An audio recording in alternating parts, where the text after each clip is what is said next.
تو ہم اس ضابطے کی روشنی میں کریں گے کہ no evidence is not the evidence of absence. جو دوسرا ضابطہ ہے میں مختصر طور پر اس کو بھی بیان کر دوں. A possible existence supported by an authentic textual evidence must exist. اس ضابطے کو, اس رول کو سمجھنے کے لیے میں آپ کے سامنے 3 ٹرمینالوجی استعمال کروں گا. پہلی جو ٹرم ہے, اور مثال کے ساتھ وہ سب کو سمجھ میں آئے گی انشاءاللہ, جو پہلی ٹرم ہے وہ ہے نیسیسری ایگزسٹنٹ, یا جس کو ہم کہتے ہیں کہ کسی چیز کا وجود یا کسی چیز کا موجود ہونا وہ ضروری ہے.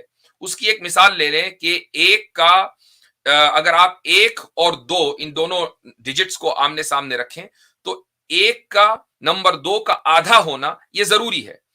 کوئی آدمی یہ نہیں کہہ سکتا کہ نہیں مجھے شک ہے کہ 1 2 کا آدھا ہے, ہو سکتا ہے کہ پون ہو سکتا ہے کہ 1.5 ہو سکتا ہے کہ زیادہ ہو, یہ ممکن نہیں ہے.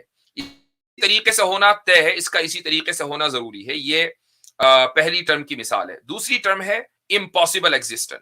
امپاسبل ایگزسٹنٹ کا مطلب یہ ہے کہ اس چیز کا ہونا ممکن نہیں ہے, اس چیز کا نہ ہونا ضروری ہے. مثال کے طور پر آپ یہ کہیں کہ 1 اور 2 دونوں برابر ہیں, تو یہ نہ ہونا ضروری ہے. یہ ممکن نہیں ہے کہ 1 اور 2 برابر ہوں. اسی کو ہم عربی میں ممتنع بولتے ہیں اور اردو میں ناممکن بول دیتے ہیں, انگریزی میں امپاسبل ایگزسٹنٹ بول دیتے ہیں. اور تیسری چیز ہے پاسبل ایگزسٹنٹ. پاسبل ایگزسٹنٹ کا مطلب یہ ہے کہ کسی چیز کا ہونا اور نہ ہونا برابر ہے, لیکن وہ کسی یعنی ان دونوں یہ جو برابر کے اسکیلز ہیں, ان میں جب ایک اسکیل پر وزن پڑا تو وہ چیز ہیوی ہو گئی. مثال کے طور پر آپ ایک اسکیل لیں, ترازو لیں, اور ترازو کے دونوں پلڑے برابر ہوں, لیکن کسی ایک پلڑے کے جھکنے کے لیے اس کے اوپر وزن پڑنا ضروری ہے. تو یہ وزن دلیل کا بھی ہو سکتا ہے. یہ میں ایک مثال دے رہا ہوں. تو پاسبل ایگزسٹنٹ کہتے ہیں کہ جس کا ہونا اور نہ ہونا برابر ہو.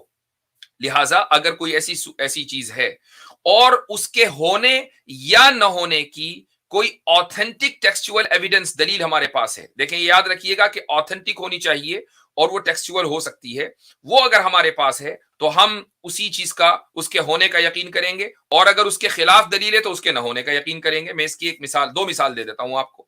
مثال وہی جنت اور جہنم ہے. تو جنت اور جہنم کا ہونا اور نہ ہونا یہ پاسبل ایگزسٹنٹ ہے, یعنی یہ اس کا ہونا نہ ہونا برابر ہے ایک عام آدمی کی نظر میں.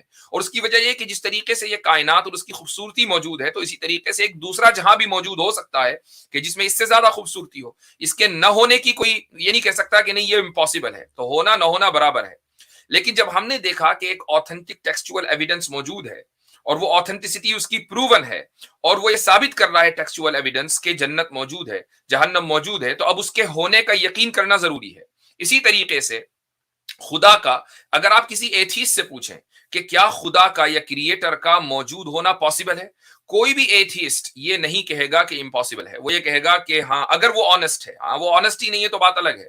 تو ایک کریٹر کا ایون ایک نزدیک اس کائنات کے بنانے والے کا ہونا ایک ایتھیسٹ کے نزدیک بھی پاسبل ہے, جب پاسبلٹی ثابت ہے. امپاسبل نہیں ہے. تو جب پاسبلٹی ثابت ہے تو اب ہم یہ دیکھیں گے کہ جو آتھینٹک ٹیکسچوئل ایویڈنس ہے, اگر اس کی آتھینٹسٹی پروون ہے, اس کی آتھینٹسٹی اسٹیبلشڈ ہے, تو پھر اس سے ہمیں خدا کے موجود ہونے کا علم ہوتا ہے. تو خدا کا بھی موجود ہونا ضروری ہے ایک ملحد اور ایک ایتھیسٹ کے نزدیک. ہمارے نزدیک بغیر ٹیکسچوئل ایویڈنس کے بھی خدا کا ہونا ضروری ہے. یہ بالکل ایسا ہی ہے کہ جیسے 1 کا 2 کا آدھا ہونا ضروری ہے, اس کے علاوہ نہیں ہو سکتا, ایسے ہی اس کائنات کے بنانے والے اور اس کے چلانے والے کا ہونا بھی ضروری ہے, اگرچہ ہمارے پاس کوئی آتھینٹک ٹیکسچوئل ایویڈنس نہ ہوتا. لیکن ایک ملحد کی نگاہ سے اگر دیکھا جائے تو خدا کا اور اس کائنات کے بنانے والے کا ہونا پاسبل ہے. اور جب پاسبل ہے تو پھر آتھینٹک ٹیکسچوئل ایویڈنس اگر اس کو سپورٹ کر رہا ہے تو پھر اس خدا کا ہونا ضروری ہے. یہ 2 آپ کے سامنے جو ہے وہ قاعدے اور ضابطے میں نے رکھ دیے مثالوں کے ساتھ, اور مجھے امید ہے کہ یہ چیز آپ کو سمجھ میں آ گئی ہوگی. انشاءاللہ آگے جیسے ہم چلیں گے تو اس کے علاوہ اور بھی جو رولز ہیں میں پیش کرتا رہوں گا, اور میں آپ کو اس کا ریفرنس بھی بتا دوں تاکہ سب کے سامنے اگر آپ اس کو مزید مطالعہ کرنا چاہیں. حضرت تھانوی رحمۃ اللہ علیہ کی کتاب ہے الانتباہات المفیدہ, اردو میں بھی ہے, عربی میں بھی ہے, اور اسی طریقے سے انگریزی میں بھی ہے. تو اس کتاب کا مطالعہ کیا جا سکتا ہے اور بڑی اچھی کتاب ہے. اور اس میں یہ جو اگر کوئی یہ کہہ رہا ہے کہ نہیں مجھے حضرت تھانوی کو نہیں پڑھنا, مجھے تو کسی اور کو پڑھنا ہے, تو کسی اور کو پڑھ لیجئے. وہاں پر بھی آپ کو یہی قاعدے ملیں گے, وہاں پر بھی آپ کو یہی اصول ملیں گے. چونکہ میں نے یہ بتایا تھا کہ یہ ایک کامن سویلائزیشنل ایسٹ ہے. یہ کسی خاص عالم دین کی ایجاد کردہ لاجک نہیں ہے، بلکہ ساری دنیا اس کے اوپر متفق ہے. اور آپ اگر اس کے اوپر متفق نہیں ہے تو یہ آپ کی جہالت اور آپ کی حد دھرمی تو ہو سکتی ہے، لیکن آپ یہ نہیں کہہ سکتے کہ نہیں میرے پاس اس کا توڑ موجود ہے. توڑ موجود ہے تو پھر آج ہم بیٹھے ہوئے ہیں اس